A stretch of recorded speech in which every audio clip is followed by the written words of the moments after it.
America आणि इराणच्या युद्धाचे परिणाम आपल्याला सोमवारी मार्केटमध्ये बघायला भेटतील. 25,178 निफ्टीने पॅनिक मोडमध्येच क्लोजिंग दिलेली आहे. सेन्सेक्सने, बँक निफ्टीने पण, म्हणजे मार्केट पॅनिक मोडमध्येच शुक्रवारी आपल्याला क्लोज होताना दिसलेलं आहे. तर मला वाटतं निफ्टीमध्ये 300, 350, 400 पॉईंटची गॅप डाऊन लागू शकतो. आणि ही काय मोठी विशेष गोष्ट नाही आहे, गॅप डाऊन लागतच असतात मोठे मोठे.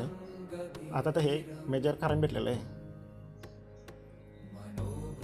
पण लक्षात घ्या, बरेचदा काय होतं, मोठे मोठे गॅप डाऊन लागतात आणि मार्केट काही वेळाने साईडवेज गेलेलं असतं आणि आपण तिथे पुढे घेऊन बसलेलं असतं, तर आपला पाहिजे तसा प्रॉफिट आपल्याला होत नाही. असं पण बघायला भेटलेलं आहे बरेचदा. मी तर तुम्हाला एकच खास करून गोष्ट सांगेल, छोटे छोटे प्रॉफिट बुक करा, ट्रेडिंग स्टॉप लॉस ट्रेल करत राहा आणि आपला प्रॉफिट एन्जॉय करा. अधिक माहितीसाठी डिस्क्रिप्शनमध्ये माहिती दिलेली आहे, नक्की चेकआउट करा. चॅनलला लाईक करा, सबस्क्राईब करायला विसरू नका.